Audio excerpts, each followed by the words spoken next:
es un país montañoso. El 80% de su superficie corresponde a terrenos de altura. A lo largo de su historia, estas montañas han sido para el chileno base de su economía, fuente de su lento progreso.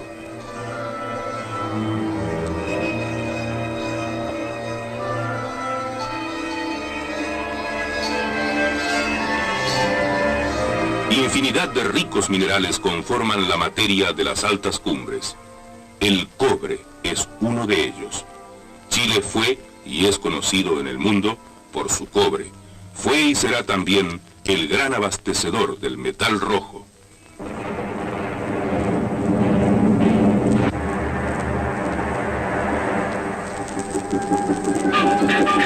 La extracción del cobre no ha sido fácil.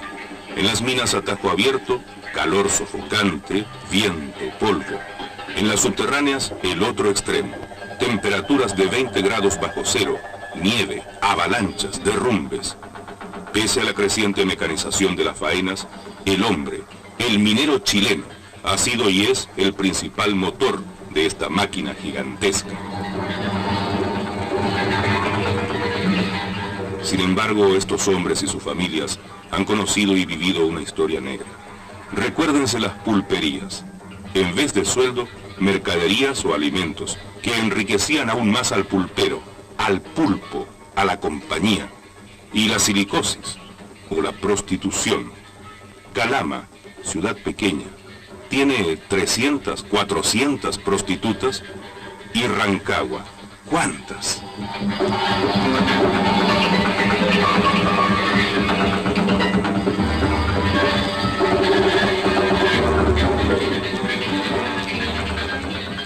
En 50 años, las compañías norteamericanas se llevaron 1/3 de lo que es Chile, o 1/3 más de Chile, en crecimiento y progreso. Lo que se llevaron es lo que no tenemos, 1/3 más de edificios, de hospitales, 1/3 más de escuelas y de universidades, 1/3 más de habitaciones, 1/3 más de todo lo que vemos a nuestro alrededor y que no alcanza para todos. Se llevaron también 1/3 más de nuestra dignidad, de nuestra soberanía, para emprender el despegue y levantarnos del subdesarrollo.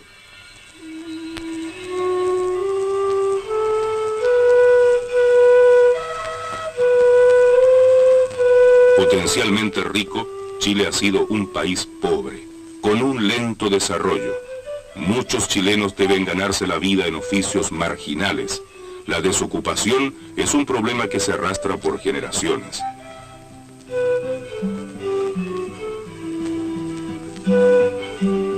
El más fuerte azote del subdesarrollo lo reciben los niños.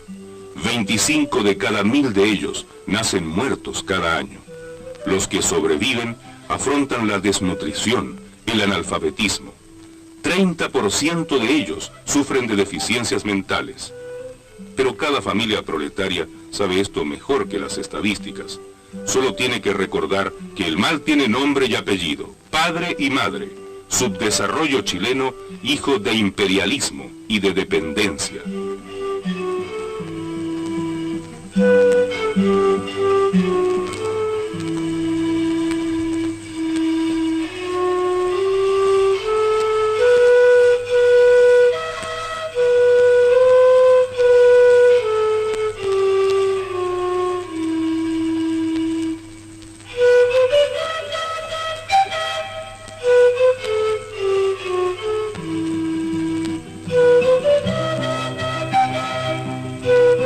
La estructura capitalista del poder crea una mayoría explotada por una minoría explotadora que ha permitido que existan en el país más de 300.000 desocupados y quién sabe cuántos más a medio trabajo, a medio comer, a medio morir.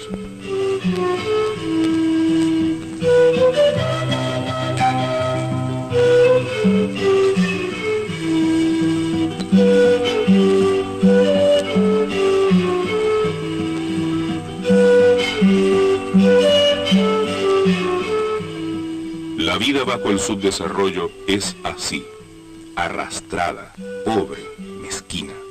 Su imagen destaca dolorosamente cuando el país es potencialmente rico, y más aún cuando su riqueza básica, el cobre, ha ido cada vez más contribuyendo al bienestar y al progreso de otras naciones más ricas. A partir de la segunda revolución industrial, el cobre fue adquiriendo una importancia espectacular por sus múltiples usos en la industria electrónica, de la construcción, de la automotriz. Su precio en el mercado mundial aumentaba constantemente.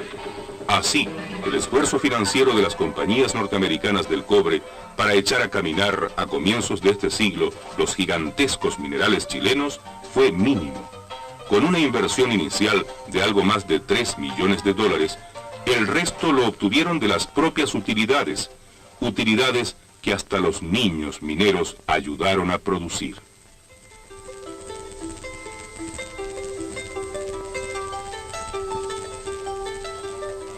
Durante medio siglo estas compañías ejercitaron el chantaje, el soborno y el saqueo de nuestra economía, con la colaboración de la burguesía chilena entronizada en el poder.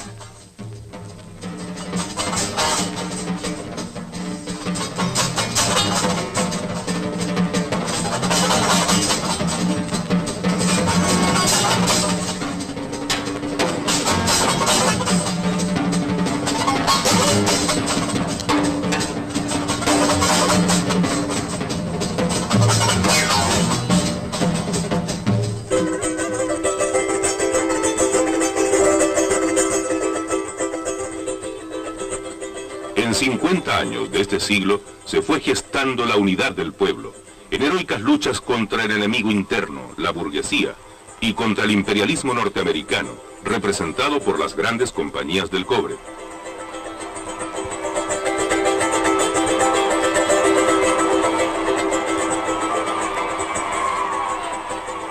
La violencia de los gobiernos reaccionarios se volcó sobre los partidos populares, que vieron sus propósitos reiteradamente desechados por la decisión democrática de una pseudo mayoría.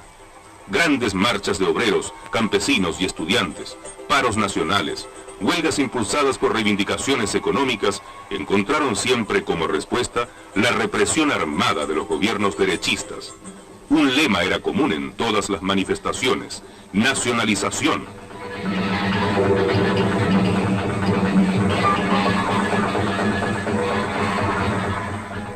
Para sus guerras, justas o de agresión, el imperialismo usó a Chile a su antojo. En 1941 bajaron el precio del cobre chileno, mientras bonificaban el producido en ese país.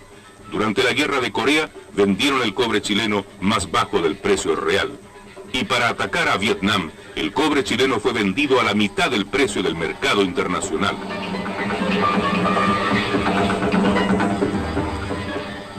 Pese a las luchas que se daban para denunciar los escándalos del cobre, los gobiernos reaccionarios no trepidaron en otorgar a las empresas extranjeras nuevas granjerías, nuevos tratos, nacionalizaciones con apellido, que se traducían en ganancias netas para los monopolistas. Cada barra de cobre embarcada dejaba un hoyo de miseria en Chile y daba en cambio a Estados Unidos un nuevo aporte a su ya rica economía. Se puede afirmar, el cobre chileno ayudó y está presente en cada manifestación del alto estándar de vida norteamericano, 10 veces mayor que el chileno.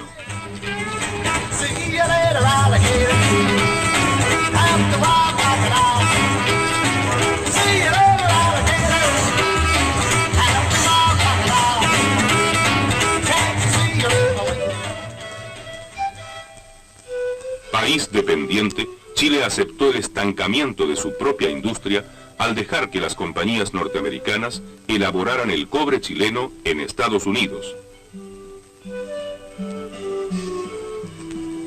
Los grupos económicos de la burguesía terrateniente, controlando en el país los medios de comunicación, los bancos, las industrias, el comercio, se alió naturalmente a las compañías extranjeras, encerrándose en su ocio productivo e ignorando la quemante realidad del resto de los chilenos.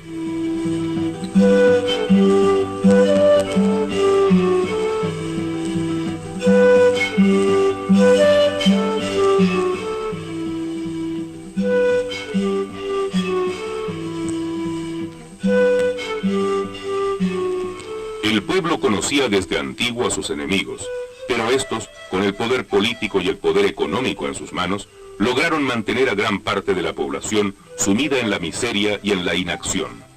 Tan fuerte era el poder del imperialismo que parecía que jamás podría cambiar esta situación.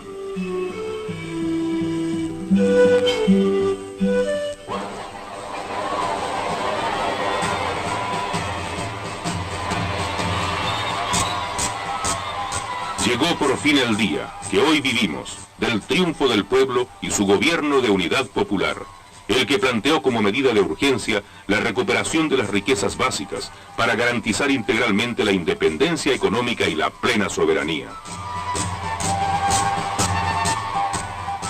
La nacionalización del cobre era la gran reivindicación nacional, la razón de existencia del movimiento popular.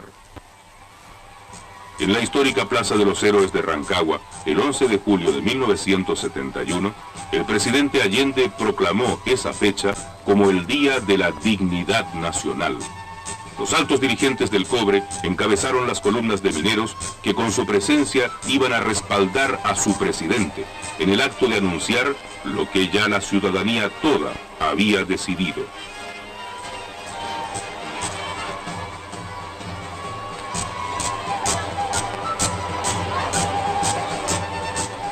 La incorporación del cobre al área de propiedad social servirá de base al sistema que debe regir en Chile y que será capaz de orientar la economía e impulsarla hacia el desarrollo.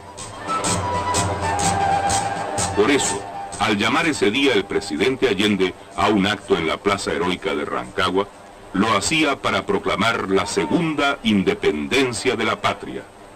Consciente de la responsabilidad de los trabajadores del cobre para consolidar esta victoria, dijo: los trabajadores del cobre no serán dueños de las minas para beneficio exclusivo de ellos. Son dueños de las minas en cuanto las minas le pertenecen al pueblo y los trabajadores del cobre forman parte del pueblo.